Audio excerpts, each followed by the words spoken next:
The rain in New York City had a different personality than the rain in Buenos Aires. In Buenos Aires, it was a warm, passionate downpour that drummed a frantic tango on the rooftops, urging people to take shelter and share a mate. Here it was a cold, relentless drizzle, a gray veil that seeped into your bones and whispered that you didn't belong. For Sophia, huddled under the narrow awning of a bodega, the rain felt personal. Each drop was a tiny, freezing reminder of her predicament. Her jacket, once a vibrant royal blue, was now a damp, darkened shade of despair. She pulled the thin fabric tighter, her fingers, red and raw from the cold, clutching the strap of her worn leather bag. Inside that bag was her entire life in this new country. A change of clothes, her passport, a faded photograph of her abuela, and $63. $63 between her and absolute nothingness. Her stomach growled, a hollow echo in the quiet rain-soaked street. She had come here with dreams woven from starlight and ambition, to study, to work, to build a life her family back home could be proud of.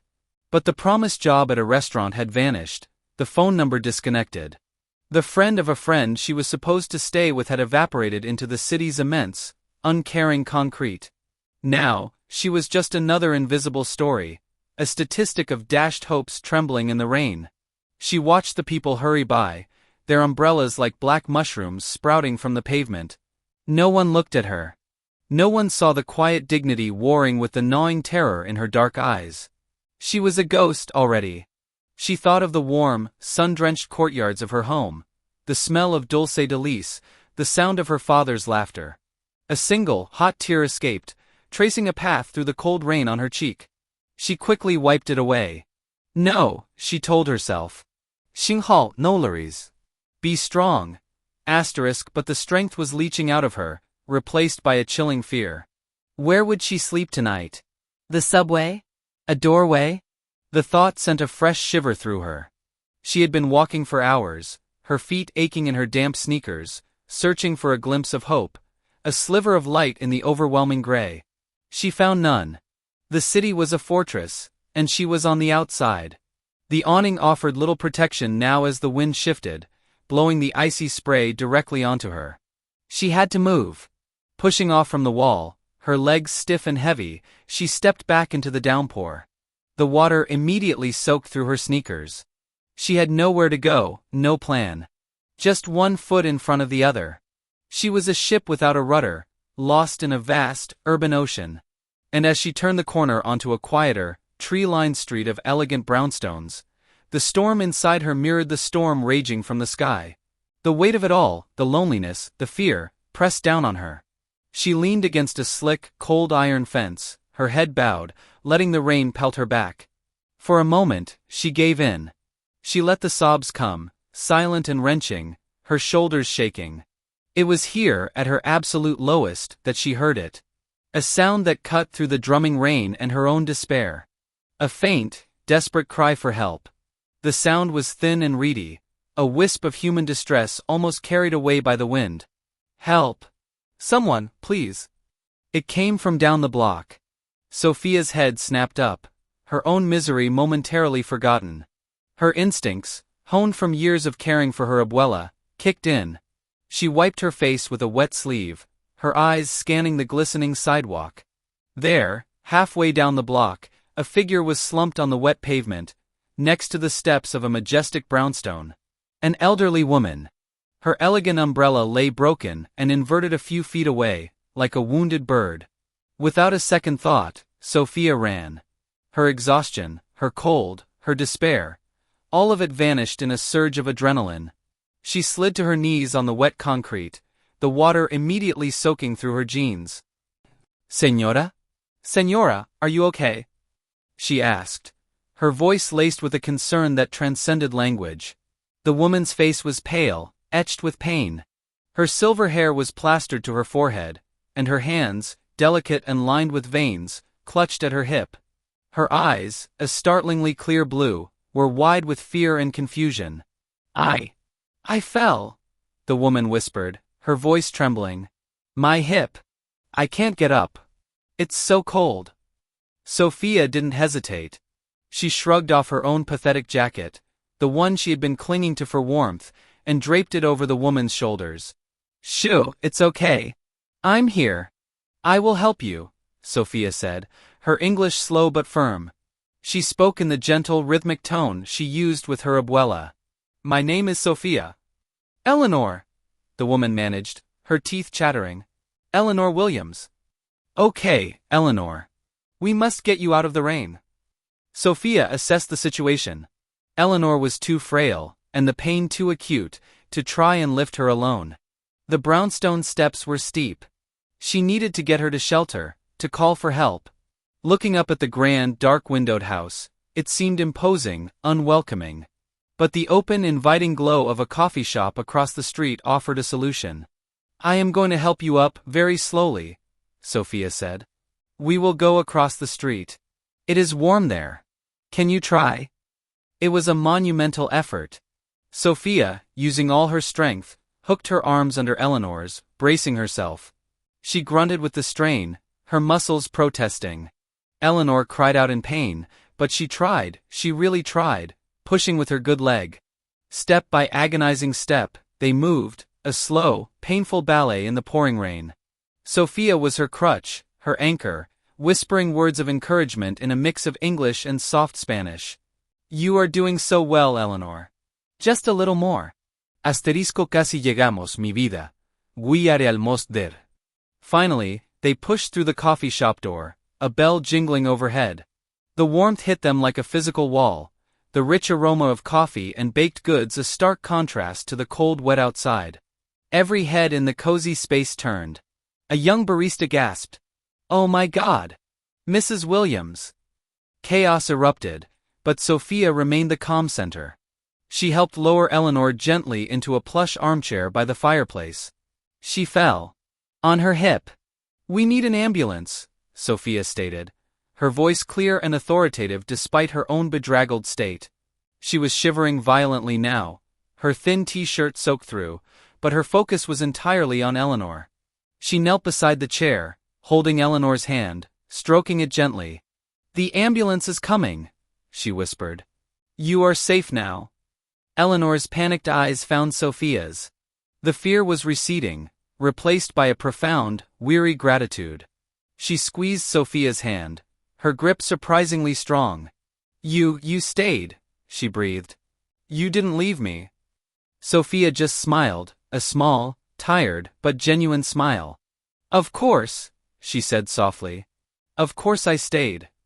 In that warm, fragrant coffee shop, as the sirens grew closer outside, the two women, one a native of this towering city, the other a lost immigrant, held onto each other, a tiny island of humanity in the storm. The paramedics were efficient and kind, a whirlwind of checked vitals and gentle questions. They carefully shifted Eleanor onto a gurney, her face tight with pain as they moved her. Sophia stood back, a silent, dripping sentinel, her arms wrapped around herself for warmth. Just as they were about to wheel Eleanor out, the elderly woman's hand shot out, grabbing the paramedic's sleeve. "Wait," she insisted, her voice frail but firm. Her eyes, those sharp, intelligent blue eyes, scanned the coffee shop until they found Sophia, hovering near the door, looking small and lost. "That girl," Eleanor said, pointing a trembling finger. "She saved me. I want her to come with me." The paramedic, a burly man named Mike, glanced at Sophia, taking in her soaked clothes and pale, exhausted face. "Is that okay with you, miss? You can ride in the ambulance with her." Sophia's heart hammered against her ribs. Go to a hospital? She had no insurance, no money. The very idea was terrifying. But Eleanor's gaze was pleading, a silent anchor in Sophia's swirling sea of uncertainty. She couldn't say no. She nodded mutely. The ride to the hospital was a blur of flashing lights, and the low hum of the ambulance engine. Sophia sat on a small jump seat, holding Eleanor's hand, the older woman's grip tightening with every bump in the road. She didn't speak, just offered the comfort of her presence, her thumb drawing slow, calming circles on Eleanor's papery skin. At the bustling emergency room, it was a different kind of storm, one of beeping machines, hurried footsteps, and the sharp scent of antiseptic. Sophia provided the front desk with Eleanor's name and address, information Eleanor herself whispered to her. A nurse asked Sophia, And you are? Family? Sophia hesitated. A friend, she said, the word feeling both foreign and true. They were ushered into a curtained bay. Sophia stood in the corner, trying to make herself invisible as doctors examined Eleanor. She heard the terms, probable hip fracture, needs an X-ray, admitting her. When a social worker arrived to discuss insurance and next of kin, Eleanor, now slightly medicated for the pain, became agitated. My son, she murmured.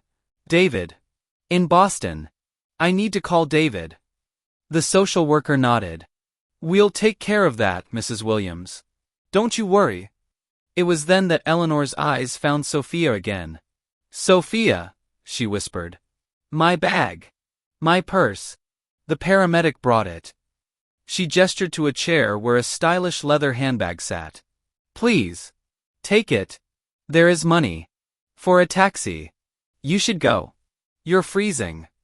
The offer was a lifeline, a chance to escape the overwhelming, sterile environment. But taking money felt wrong, transactional. Sophia had helped because it was the right thing to do, the only thing she could do. She shook her head, a proud, sad smile on her lips. No, thank you, Eleanor. I am okay. She stepped closer to the gurney. I should go. They will take good care of you. Eleanor's hand reached out again, this time catching the hem of Sophia's wet t-shirt. Where will you go? She asked, her gaze piercing, seeing far more than Sophia wanted to reveal. She saw the exhaustion, the fear, the hidden desperation. The simple, direct question shattered Sophia's fragile composure. A fresh tear escaped, and she looked away, ashamed. I will find a place, she lied, her voice barely a whisper. Eleanor studied her for a long, silent moment. The hum of the hospital filled the space between them. She saw the honest kindness in Sophia's eyes, the selflessness, and the profound, bone-deep weariness. She saw a reflection of her own younger self, arriving in a new country full of hope and fear.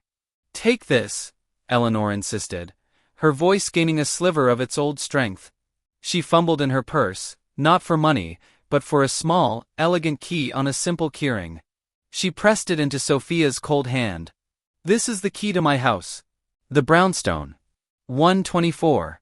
Go there. It's warm. There is food in the fridge. A shower. A bed. Please. Sophia stared at the key in her palm. It felt heavy, significant. It was more than metal. It was an immense, terrifying act of trust from a virtual stranger. I cannot, Sophia stammered. Eleanor, you do not know me.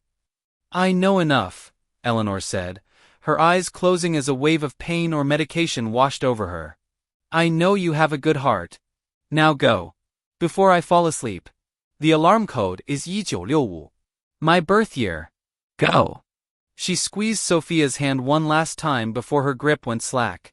Sophia stood there, the key digging into her palm, a flicker of a candle in the vast, dark cave of her night. The walk back to the brownstone felt surreal, like moving through a dream.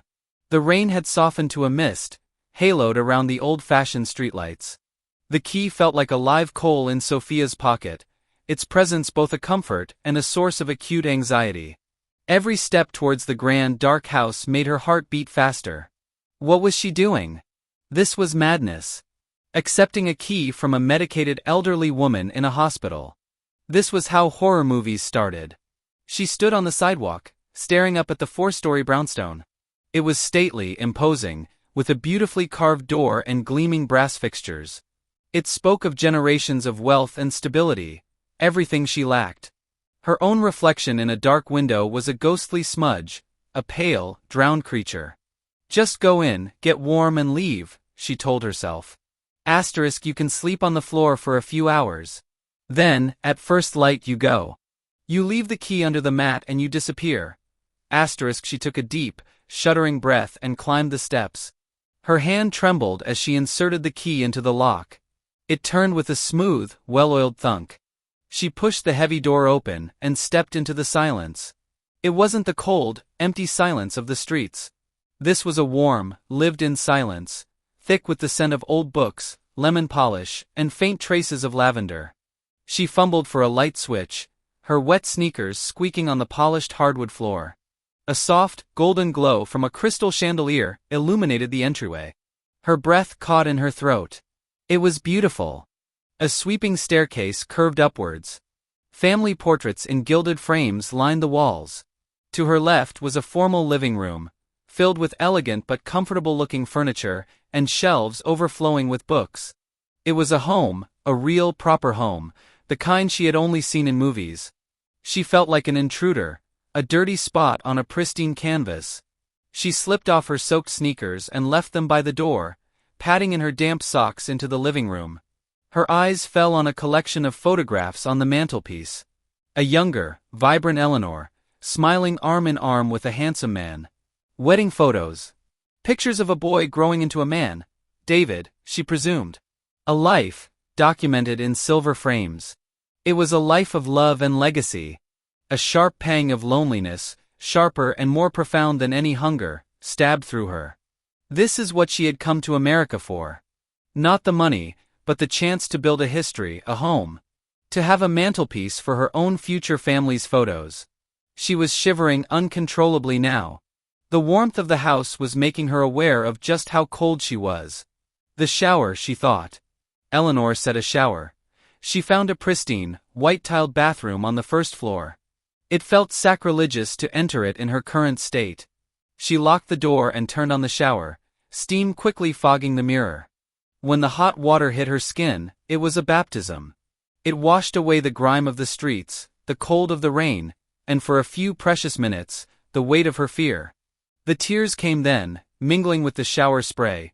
Tears of relief, of exhaustion, of overwhelming gratitude for this simple, profound luxury.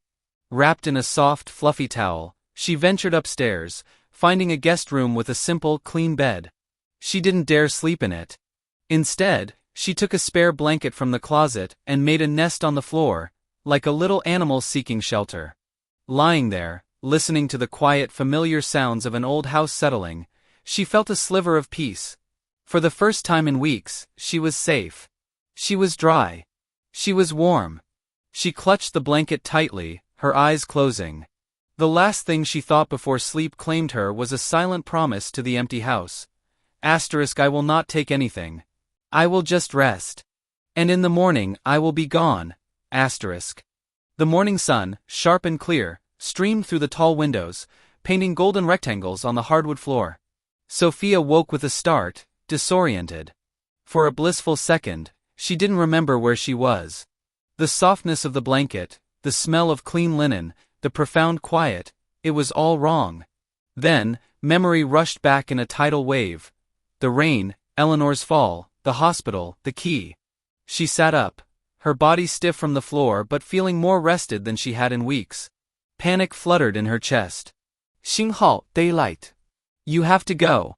Now. She moved with a frantic, silent efficiency. She folded the blanket with precision, returning it to the exact spot in the closet. She went to the bathroom, her heart in her throat, and meticulously wiped down the sink and shower, erasing any trace of her presence. She dressed in her damp, slightly stiff clothes from the day before, the fabric cold against her clean skin. She was an echo, a ghost preparing to vanish. Downstairs, she paused in the entryway, her hand on the cool brass of the doorknob. She took one last look around the beautiful, silent home. A profound sadness washed over her. This had been a temporary sanctuary, a beautiful dream. But it was time to wake up and face the harsh, noisy reality of the city. She would go to the hospital first, she decided. She had to return the key to Eleanor, to look her in the eye and thank her for her incredible kindness. Then, she would figure out her next move. Maybe a women's shelter. Maybe, she didn't know. She opened the front door and stepped out into the crisp morning air. And froze. There, on the top step, stood a man. He was tall, with kind, tired eyes behind wire-rimmed glasses, and he was fumbling with a set of keys, about to let himself in. He looked just like the older version of the boy in the photographs, David, Eleanor's son. He stared at her, his expression a mixture of shock and confusion. Sophia's blood ran cold. Her heart hammered against her ribs so violently, she thought it might crack. This was it. This was the moment she was caught, branded a trespasser, a criminal. All the stories she'd heard about police and deportation flashed through her mind. She instinctively took a step back, her hand flying to her throat. "Who are you?" David asked, his voice not angry but guarded, laced with sleep-deprived concern. "What are you doing in my mother's house?" Sophia couldn't speak. Her English deserted her. She fumbled in her pocket, her fingers closing around the key. She held it out, a silent offering, her hand trembling uncontrollably. I was your mother." She stammered, the words a jumbled mess. "She fell. The rain. I helped. She gave me the key." She was on the verge of tears, of pure, undiluted panic. She looked like a trapped animal, ready to bolt. David's eyes shifted from her terrified face to the key in her outstretched hand. His gaze then took in her damp, wrinkled clothes, her old sneakers, the profound fear in her dark, expressive eyes. And then his expression changed. The guard dropped. The confusion melted away, replaced by a dawning, overwhelming realization. "You're Sophia," he breathed, his voice filled with awe. "You're the one who stayed with her." Sophia could only nod, a single jerky motion, still braced for the accusation, for the call to the police. But it didn't come. Instead, David Williams, a man she had never met, a man whose mother's house she had just spent the night in, took a step forward. And he opened his arms. The world stopped. The sounds of the city, the distant hum of traffic, the chirping of sparrows, faded into a dull roar in Sophia's ears. She stood rigid, frozen in disbelief, staring at the man whose arms were open wide. This was not the reaction she had prepared for. She had braced for anger, for suspicion, for the cold hand of authority on her shoulder. She had not braced for this. For kindness. For an embrace. David did not move. His arms remained open, an invitation. His eyes, so like his mother's, were now glistening with unshed tears. "The nurses told me," he said, his voice thick with emotion. "They said a young woman, an angel, stayed with my mother in the rain. She said her name was Sophia. She said you wouldn't leave her side." He took another slow step forward, as if approaching a skittish deer. "They said you probably saved her life. Hypothermia, at her age." He shook his head, the words failing him.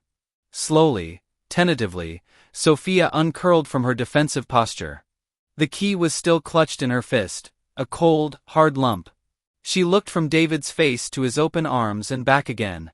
The sincerity there was undeniable. It was a language that needed no translation. A small, broken sound escaped her lips, a half-sob, half-sigh of relief so profound it left her weak. She took one stumbling step forward, and then she was in his arms. He held her tightly, not as a stranger, but as someone who understood the magnitude of what she had done. He was solid, warm, and he smelled of coffee and the cold morning air. And in that embrace, all of Sophia's walls crumbled. The fear, the loneliness, the weeks of holding herself together with sheer force of will, it all came pouring out. She buried her face in his jacket and wept. She wept for the cold nights on the subway. She wept for the hunger pangs. She wept for the shame of being invisible. She wept for the kindness of a stranger named Eleanor, and now, for the gratitude of her son. She cried for her home, so far away, and for the terrifying, beautiful possibility of a new one. David just held her, his own tears falling into her dark hair. "Thank you," he whispered, over and over again. "Thank you for saving my mom." When she finally pulled back, wiping her raw, wet face with her sleeves, she was embarrassed. "I am sorry," she mumbled. "Your jacket." David shook his head, a warm, genuine smile breaking through his emotional exhaustion. "Don't you ever be sorry," he said firmly. He looked at her, really looked at her, seeing the strong, compassionate woman beneath the worn-out clothes and the tears. "Come on," he said, gently taking her elbow. "Let's go inside. You look like you could use a real breakfast. And I think we have a lot to talk about." He led her back into the warm, silent house she had been so desperate to flee. This time, it felt different. The silence was no longer intimidating, it was peaceful. The house was no longer a museum of someone else's life. It felt like a sanctuary that had, just maybe, opened its doors to her. As David busied himself in the kitchen, making coffee and scrambling a ridiculous number of eggs, Sophia sat at the large oak table, her hands wrapped around a warm mug. She watched him, this stranger who had just offered her one of the most profound moments of human connection she had ever known. The morning sun, now higher in the sky, filled the kitchen with a buttery light. It illuminated the dust motes dancing in the air, the well-loved cookbooks, the chalkboard with a faded grocery list in Eleanor's elegant script. It felt like a new beginning. But a question still hung in the air, unasked and unanswered. David placed a plate heaped with food in front of her. As she looked at the feast, her stomach growling in anticipation, he sat down opposite her, his expression turning serious. "Sophia," he began, his voice gentle. "My mother. She told me something else this morning, before I left the hospital. She made me promise I would find you. She said she asked you where you would go last night." He paused, his gaze intent. "And you couldn't answer her.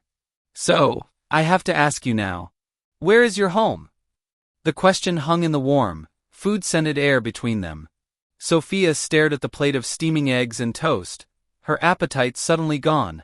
The directness of it, the simple, terrifying honesty of the inquiry, stripped away her last defenses.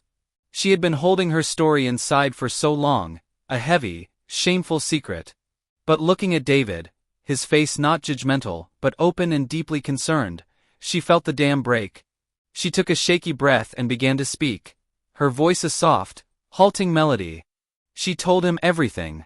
She spoke of Buenos Aires, of her family's proud but modest life, of her father who worked as a carpenter, and her mother, who cleaned offices at night to save for her daughter's dream. She spoke of her acceptance to a community college program for graphic design, of the visa, of the dizzying hope that had carried her across the continent. Then, she told him of the crash. The friend, who was never at the airport. The disconnected phone number of the promised job. The slow, chilling realization that the safety net she thought she had did not exist. She described the first few days in a cheap hostel, watching her savings evaporate.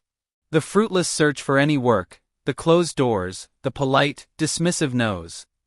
She told him of the day she could no longer afford the hostel, of the first terrifying night in a subway car, pretending to be asleep as the world rattled by. She spoke of the constant, gnawing hunger, the strategic loitering in coffee shops for warmth, the shame of using public restrooms to wash her face and try to look presentable. She didn't look at David as she spoke. She looked at her hands, clenched tightly in her lap. She told him of the rain yesterday, the feeling of being completely, utterly broken, a hollow shell of the hopeful young woman who had stepped off the plane just a few weeks ago. "I was ready to give up," she whispered, a single tear splashing onto the table. "I had no more hope. And then, I heard your mother." When she finally fell silent, the kitchen was quiet except for the hum of the refrigerator. She dared to look up. David's face was pale, his jaw tight. He wasn't looking at her with pity, which she feared, but with a fierce, protective anger. Not at her, but at the circumstances that had brought her to this point. He reached across the table and covered her hand with his. "My God, Sophia," he said, his voice rough with emotion. "You have been through hell." He stood up abruptly and walked to the window, looking out at the sunny street, composing himself. After a long moment, he turned back to her. "What you did for my mother, in the state you were in, that is extraordinary character. That is who you are. Not the situation you were in. Do you understand that?" Sophia nodded, fresh tears welling in her eyes. She did understand, and hearing him say it felt like a balm on a wound she didn't even know was there. David came back to the table, his mind made up, his purpose clear. "Okay," he said, his tone now practical, firm. "Here is what is going to happen. You are not going to a shelter. You are not sleeping on the street. You are staying here. This is your home, for as long as you need it." Sophia's eyes widened. "David, no, I cannot." "Yes," he interrupted, his voice leaving no room for argument. "You can and you will. My mother would have my head if I let you walk out that door. And frankly, so would I." He gave her a small, determined smile. "We have plenty of room. and we have a problem you can help us solve." He explained that he lived in Boston, that he had flown down in a panic this morning. He had been trying to find a live-in caretaker for his mother for months, as Eleanor was fiercely independent, but increasingly frail. The fall had proven how much she needed someone. "The agency candidates were not right," he said, making a face. "But you, Sophia, you are exactly what she needs. And it seems," he added softly, "like maybe we are what you need too. A home. A job. A purpose. Will you let us do this? Will you let us help you as you helped her?" The world seemed to tilt on its axis. Sophia sat in the warm, sunlit kitchen, the words echoing in her mind. Asterisk a home. A job. A purpose. Asterisk they were the three things she had crossed an ocean to find, the very pillars of her shattered American dream. And here they were, being offered to her on a silver platter, not as a charity, but as a solution to a mutual problem. David wasn't just offering her a handout, he was offering her a partnership. A role. He saw value in her. He saw the strength and compassion that her current circumstances had hidden from everyone else, including at times herself. I do not have papers for a job," she said, voicing the most immediate, practical obstacle, her voice small. David waved a dismissive hand. "We'll figure it out. We have a good lawyer. There are visas for caregivers, for extraordinary circumstances. What you did for my mother, that counts. We will make it work." He leaned forward, his elbows on the table, his gaze intense and sincere. "Sophia, look at this not as me giving you something, but as you giving us something. You gave my mother back to me. You could have walked away. In your situation, most people might have. But you didn't. That tells me everything I need to know about your character. I trust you with the most precious person in my life. That is not a small thing." The weight of his trust settled on her shoulders, but this time it wasn't a burden. It was an honor. It was a foundation. She thought of Eleanor's kind, pained eyes in the rain, her hand clutching hers. She thought of the silent, beautiful house that had offered her shelter. She thought of the terrifying alternative, the streets, the hunger, the relentless, grinding fear. This was a lifeline, thrown not to a victim, but to a fellow human being who had proven her worth in a moment of crisis. A slow, tremulous smile spread across Sophia's face, the first real, unburdened smile in what felt like a lifetime. It felt strange on her lips, like a muscle long unused. "I would be honored," she said, her voice gaining strength with each word. "To care for Eleanor. To help. It would not be a job. It would be a privilege." David's face broke into a wide, relieved grin. "Good," he said, clapping his hands together once. "That's settled then." He stood up, a new energy in his movements. "First things first. We need to get you some things. Clothes, toiletries. You can't start your new life in the clothes you slept in on the street." Before Sophia could protest about the cost, he held up a hand. "Consider it a uniform. An advance. It's non-negotiable." An hour later, they were in a nearby department store. It was an overwhelming experience. The bright lights, the endless racks of clean, new clothes, the simple act of choosing a pair of jeans and a few sweaters felt surreal. David was patient and kind, insisting she get everything she needed. He bought her a warm, proper winter coat, a deep, vibrant red, the color of confidence and new beginnings. Holding the bags, filled with simple, practical items, Sophia felt a shift within her. She was no longer a ghost. She was becoming a person again. A person with a future. As they walked back towards the brownstone, the sun was high in the sky, the city now bustling with life. It was the same city that had been so cold and hostile to her just yesterday, but today it looked different. The streets were full of possibility. The sounds were a symphony of life, not a cacophony of dread. She was not just an immigrant anymore. She was Sophia, the woman who had helped a stranger in the rain. She was Sophia, the live-in caretaker for Eleanor Williams. She had her address. She had a purpose. She had a key. But the most important part of the day was still to come. They were going back to the hospital. She was going to see Eleanor. And this time, She would not be a scared, rain-soaked stranger. She would be the person who was going to help her heal, the person who was going to share her home. She was going to tell her, "I accept." She was going to say, "Thank you." She was going to begin. The hospital room felt different this time. The harsh fluorescent lights seemed softer, the constant beeping a more rhythmic, less anxious sound. Eleanor was propped up on pillows, looking pale but more alert. Her hip had been successfully repaired in a morning surgery, and while she was groggy from the anesthesia, her eyes cleared the moment Sophia and David walked in. A radiant smile, weak but utterly genuine, spread across her face. "You found her," she whispered to her son, her voice raspy but filled with profound relief. David smiled, stepping aside so Sophia could approach the bed. "She found us, Mom. Or maybe we found each other." Sophia walked to the bedside, her heart swelling with an emotion so powerful it threatened to overwhelm her. She was wearing one of her new sweaters, a soft, cream-colored cashmere that felt like a hug against her skin. She looked clean, rested, and hopeful. Eleanor's gaze took her in, from her neatly combed hair to her new shoes, and her eyes filled with tears. "You look beautiful, mi vida," Eleanor said, surprising Sophia by using the Spanish term of endearment Sophia herself had used in the rain. Sophia's own tears came then. She reached out and took Eleanor's hand, the same hand she had held in the storm. "Eleanor," she began, her voice thick with emotion. "Your son, he has offered me a job. To stay with you. To help you." She took a deep breath. "I want to say yes. With all my heart, I want to say yes. If you will have me." Eleanor's grip tightened. "Have you?" she said, a spark of her old spirit returning. "My dear girl, it is all I wanted from the moment you wrapped your jacket around me. I was praying David would find you. I was praying we could find a way to thank you." She looked from Sophia to her son, her expression one of immense satisfaction. "This is not a job offer, Sophia. This is a family offer. You will live in our home. You will be my friend. And you will let me help you, as you have helped me."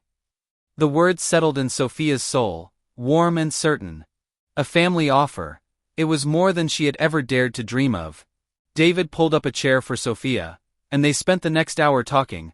About the surgery, about the physiotherapy to come, about the plans for Eleanor's return home. Sophia listened, adding her own thoughts, asking thoughtful questions about Eleanor's routines and preferences. She was no longer a bystander. She was a participant. She was part of the plan. Before they left to let Eleanor rest, Sophia had one more thing to do. From her new bag, she pulled out the small, elegant key. She held it out to Eleanor. "I believe this belongs to you," she said softly. Eleanor looked at the key, then back at Sophia's face. She gently closed Sophia's fingers around it, pressing her own hand over Sophia's. "No, Querida," she said, her voice firm and full of love. "It belongs to you now. It is your home too." As they walked out of the hospital into the afternoon sun, Sophia felt the weight of the key in her pocket. It was no longer a temporary pass, a secret to be returned. It was hers. It was a symbol of belonging. David put a hand on her shoulder. "Ready to go home?" he asked. Sophia looked up at the clear blue sky, then at the man who had become her unlikely guardian angel, and thought of the woman sleeping inside who had become her lifeline. She thought of the beautiful, silent house that was now waiting for her, not as a guest, but as a resident. She thought of the future, of helping Eleanor heal, of studying English, of perhaps, one day, returning to her graphic design dreams, this time from a place of safety and stability. She smiled, a true, full, radiant smile that reached her eyes. "Yes," she said, her voice clear and strong, no trace of fear or doubt. "I am ready. Let's go home." The day the rain fell sideways had been the worst day of her life. But it was the storm that had washed her clean, leading her to the very door she was now meant to walk through, not as a stranger, but as family. 3 months later, the brownstone on the tree-lined street was filled with the warm, golden light of a late winter afternoon and the rich, comforting aroma of locro, a hearty Argentine stew that Sophia was teaching Eleanor how to make. The house was no longer a silent museum, it was alive with sound. The soft hum of the Spanish-language radio station Sophia loved, the gentle clatter of pots and pans, and the easy laughter of two women who had become far more than caretaker and patient. Eleanor, using a walker but growing stronger every day, stirred the pot under Sophia's guidance, her face flushed with happiness and the heat of the stove. "More paprika?" Eleanor asked, and Sophia laughed, correcting her in a mix of Spanish and English. "Asterisco no, abuela, it's ají molido. Paprika is different." She called her Xinghao, abuela Xinghao now. Grandma. It had started as a joke, but the title had stuck, filled with genuine affection. Eleanor beamed every time she heard it. The doorbell rang. "That will be David," Eleanor said, her eyes twinkling. He visited every weekend, and each visit felt like a celebration. Sophia went to the door, wiping her hands on her apron. She opened it to find David, his arms laden with groceries and a wide smile on his face. "Something smells incredible," he said, stepping inside and pulling her into a quick brotherly hug. This was their new normal. This was their family. After a boisterous, delicious dinner, filled with stories and plans for a trip to Buenos Aires once Eleanor was fully recovered, David brought out a small, wrapped box. "For you, Sophia," he said, his expression soft. "A late housewarming gift." Puzzled but touched, Sophia carefully unwrapped it. Inside was a beautiful, silver picture frame. And inside the frame was a photograph. It was a selfie the three of them had taken just a few weeks prior, on the day Eleanor had finally graduated from her walker to a cane. They were squeezed together on the sofa in the living room, David on one side, Sophia on the other, and Eleanor in the middle, her arms around them both, all of them laughing, their eyes crinkled with joy. It was a picture of a family. A found family. "I thought it was time we updated the mantelpiece," David said quietly. Sophia's throat tightened. She looked from the photograph in her hands to the proud, loving faces of Eleanor and David. Without a word, she stood up and walked to the living room mantelpiece. She moved aside an old, gilded frame containing a picture of a stern-looking ancestor, and in its place, she carefully, reverently, positioned the new photograph. She stepped back. The silver frame gleamed in the lamplight, a modern, vibrant splash of life and love amidst the history. It belonged there. She belonged there. Eleanor came to stand beside her, slipping her arm through Sophia's. "It's perfect," she whispered. Sophia looked at the mantelpiece, at the visual story of her life. From a lost and frightened girl in the sideways rain to this woman, rooted, loved and home. She had arrived in America searching for a dream, and she had found something far more valuable. She had found a family in the unlikeliest of places, built not by blood, but by a simple, profound act of kindness in a storm. The immigrant who had helped a fallen elder had not just saved a life, she had, in the process, saved her own. And as she stood there, surrounded by the people she now called her own, she knew that her story was just beginning.